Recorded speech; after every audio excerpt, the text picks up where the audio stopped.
chance. Okay, it says we are live. So there we go. Okay, it says we are live. So you can call me a donkey on that one. I'll make it up to you.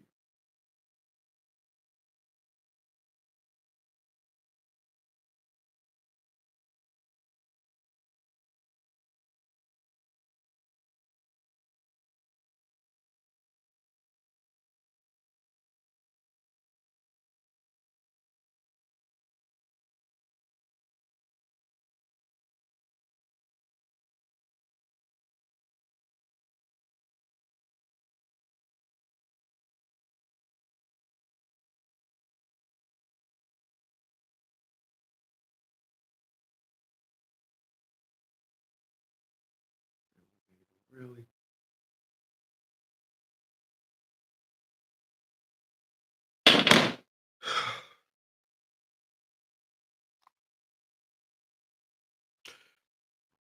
Okay, I'm back.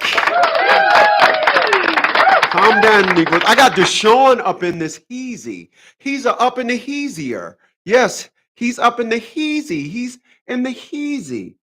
All right. I'm gonna. So let's just jump into it. I'm late. Yesterday, of course, we had the holiday. Today, I had a whole bunch of stuff we needed to put in the mail today. So uh, let's get it. People, I've been doing bankruptcies now for well over 20 years. Um, when currently we are processing three bankruptcies now. Two of the individuals that we did bankruptcies for, they are prior bankruptcyans. Excuse me. And I appreciate that. My man Deshaun gave me that $5 contribution via my super chat. Appreciate that, my man. Thank you so much, man. Long time supporter of this thing over here, Deshaun, man. So I definitely appreciate that. Um, so like I was saying, we're currently right now processing three bankruptcies. Two of the individuals are prior bankruptcyans. And one of them is a little bit thrown off. My man, I appreciate that. One of them seems like they're a little bit thrown off. So I want to talk to you about how we used to help people then and how we help people now.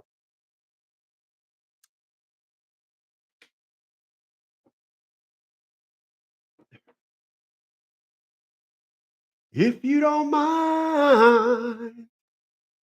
So we're going to go at it like this. All right. I'll start this segment off by how we helped people then versus how we help people now. When individuals came to us when their license was suspended and they had warrants out for their arrest for non-payment of child support, we would swing into action. We would swing into action. And we realize now, after many years, individuals would play on that. They took my generosity, no homo, gave me a little bunhole action as I do the bobblehead. Yeah, they got me. Last time we did help the individual with bankruptcy, it was a woman. Been following me for years. We don't help women no more at all. I done gave up helping women. I'll get to that a little later. But we helped the last person that we helped to get their license back prior to coming at this thing.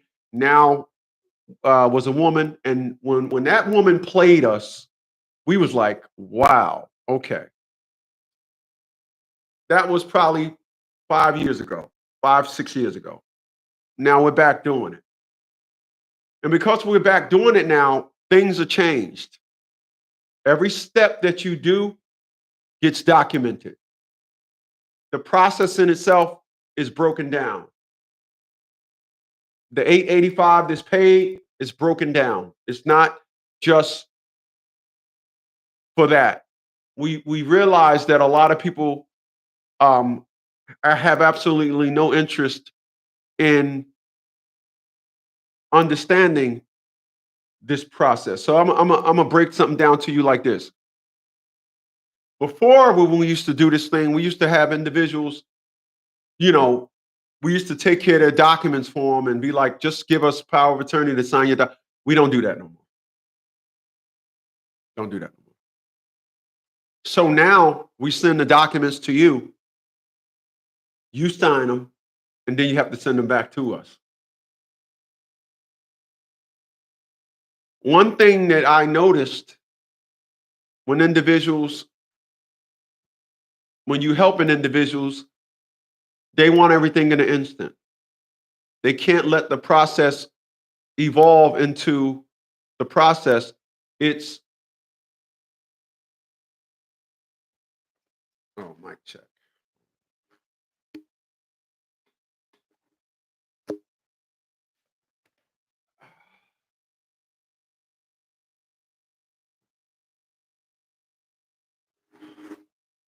Okay, it should be the damn mic thing went there. That was my fault.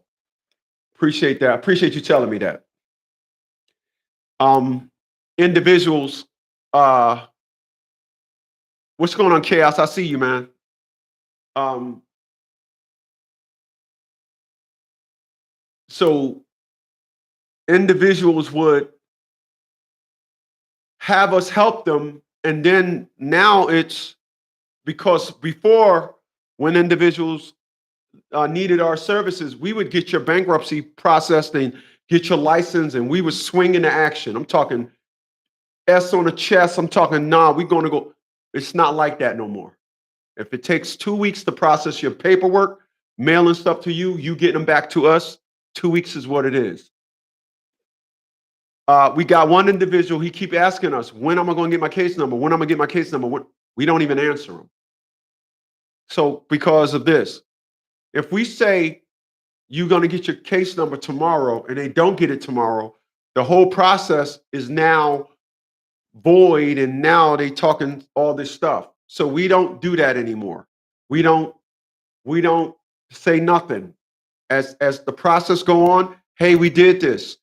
Before it was just me. It's not just me no more. Staff handles everything. Before when it was just me, I would do process it. Now, if you pay us for something 5 minutes before we closed, we'll get it to it the next day. We don't do it like that no more.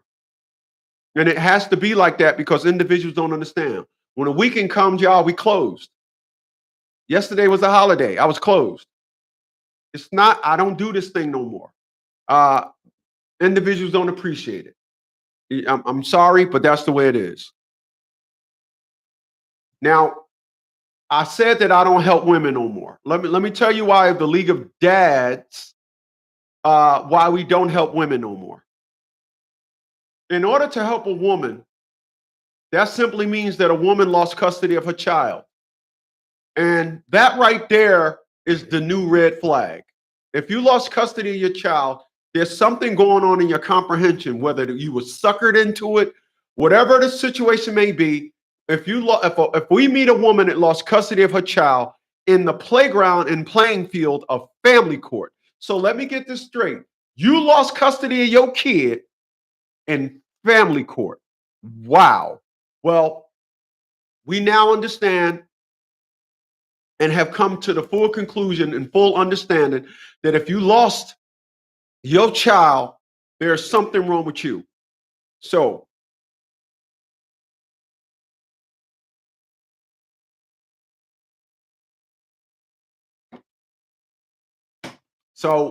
let's come at it like this. Once again, Deshaun, I appreciate that $5 contribution via my super chat. So let me break it down to you like this. We got an individual that had us on a monthly retainer, meaning every 30 days, he paid the retainer since November of 2023. So November, December, the whole year of 2024, and paid and got us on retainer at this very moment.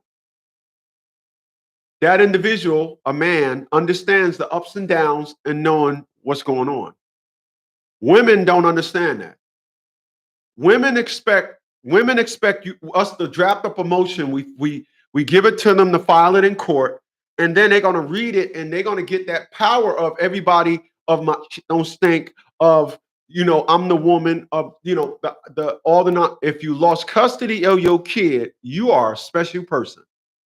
And then they don't seem to understand. They'll say things like it's taking too long.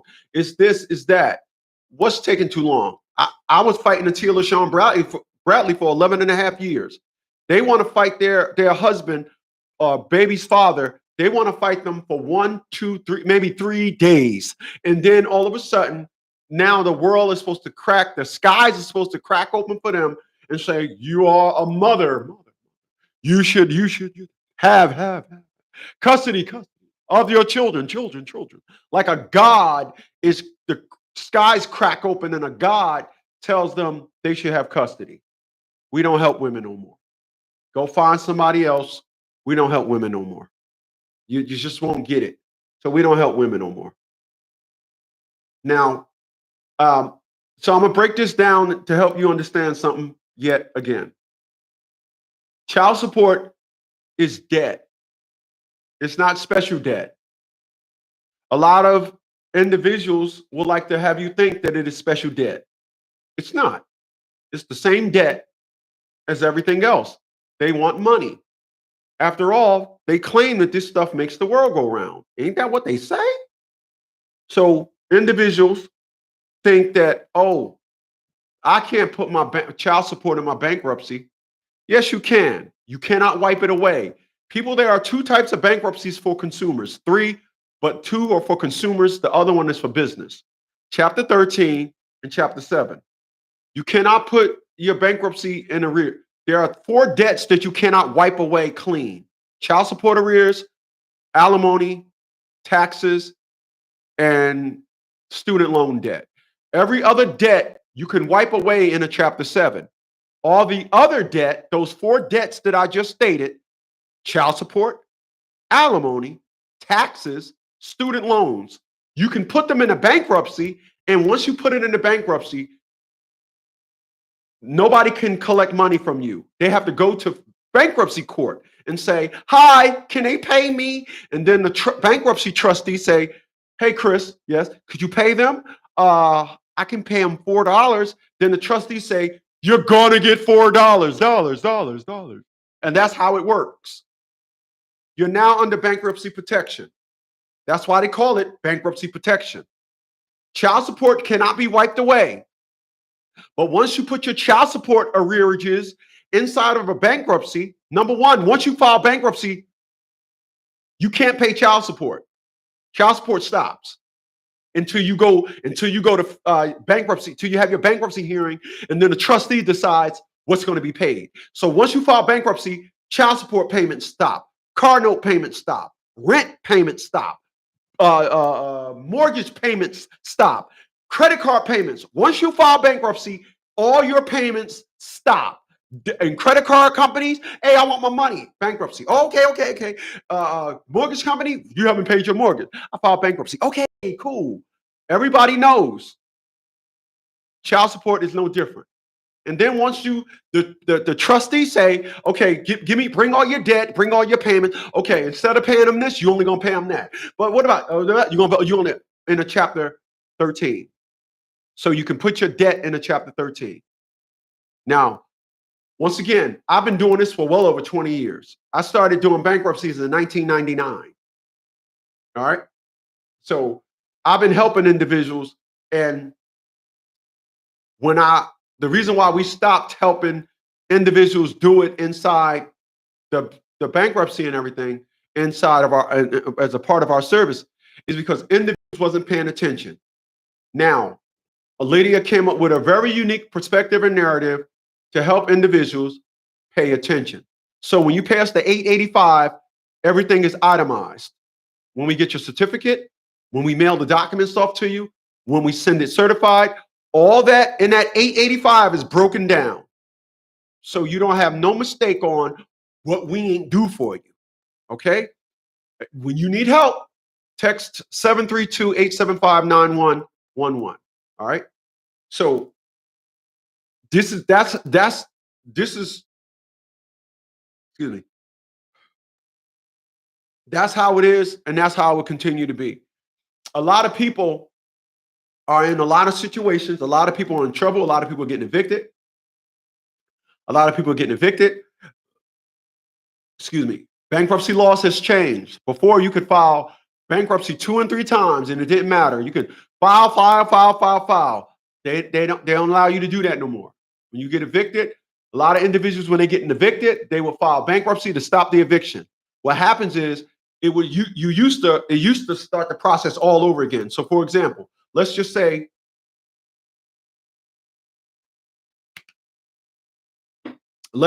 you had an eviction on June 1st. You file bankruptcy. You're not going to get evicted now on June 1st. As long as you keep your bankruptcy in court, you won't get evicted. But let's just say 4 or 5 months later down the line, your bankruptcy get thrown out. They can pick up where they left off. So if you was going to get evicted in 4 days, it'll be June 1st, let's just say. Then once your bankruptcy get thrown out, in 4 days after your bankruptcy get thrown out, they coming. They don't give you the pleasure no more of resetting the process. So just understand that, just know that. But there's a lot of individuals that unfortunately out there not having their license. There's a lot of individuals getting locked up. Even if you know somebody that got locked up a month ago behind child support and they needed to pay $10,000 to purge themselves, they can get out of jail. Even if you know somebody that lost their license behind non-payment of child support, they can get their license back. All right, it's got nothing to do with this got nothing to do with the motor vehicles. It's got nothing to do with the people down in family court. What you're going to do sometimes when we send information to court for them to get the warrants removed or get the license reinstated, you'll run into a lot of individuals that'll try to make it seem like, oh, I'm gonna take my own sweet old time. No, you don't take your own sweet old time. I want y'all to be clear about something. If you file bankruptcy at 12:01 in the afternoon, right, and you got a warrant and you get pulled over at 12:04 and you got your bankruptcy certificate in your car with you and they take you to jail, heads roll. All right, that's the way it goes. You know, it ain't no, you know how a cop would say, you know, I don't know if you watch these videos where individuals say, I went down here yesterday. Well, it's still in our system. Yeah, it can still be in the system all they want, but heads gonna roll because the federal judge says you're under bankruptcy protection and no cop could arrest you. No judge can put you in jail. That's how it works. That's how it works. All right. You guys just don't know, haven't known, nobody told you. But once again, I went to school for law, so I put all this stuff together in a package to try to help you guys. And we always will continue to do that. You know, that's what it gets down to. Now, when we was doing it before, all right, so I'm come at it this way. Some municipalities, okay, when we used to help people before, so I'm gonna tell you about this woman that we helped. So sometimes municipality, you have to, once you file bankruptcy, take that piece of paper which has a judge's order on it, a federal judge. It's the reason why bankruptcies are done in federal court. Take that mug down to court and walk into a courtroom and they say, well, what are you doing here? I got a warrant out for my arrest. Oh, do you? Grab him. Hold that paper up and say, you better not touch me. But however, Your Honor, what you need to do is you need to drop the warrant. by a federal judge. Don't touch me. Here's your copy. Give it to the judge. I'll give you 15 minutes to drop the warrant. That's how it goes. That's how it goes. So we had this one female. It was everything was okay when we did everything. Everything was okay, okay, okay, okay. And then it was time for her to go down there. Can my mother go for me? I can't go because I'm sick. All this nonsense. She want to fall back and be the girl. And then soon say, no, you got to go down there and do it. Then she went and filed a thing with a complaint with cash. We took her payment via Cash App. That's why we don't take payments for nothing via Cash App. We'll take the consultation, but when you pay for service, you better mail us the money because it's not happening. You got to mail it to us. That's what it gets down to. So just know that, stop living your life. And then individuals say, well, if I file bankruptcy, I'm gonna have bad credit. Yup, you be sitting in jail with bad credit. So you want to sit in jail with good credit. You can get the bankruptcy taken off your credit report. You be sitting in there with bad credit. Not a good idea. I mean, sitting in bankruptcy in jail with good credit. Anything filing a bankruptcy, $885 is a small price for freedom. There are individuals. One of the dudes that we're getting his license back for him now, he got he drives a truck. Sorry, you should have reached out to us way before this happened. Individuals want to reach out, and then when it's going to be done, when it's going to be done. We don't answer questions on when it's going to be done. When it's done, you'll know. That's what it gets down to. It's not on us. It's not on us. There's too many movable parts for us to say, oh, everything falls on us. It doesn't fall on us. So just know that. All right. You guys be cool. Don't be a fool. And I will be back here tonight at 8. All right. I'll catch you guys on the next one.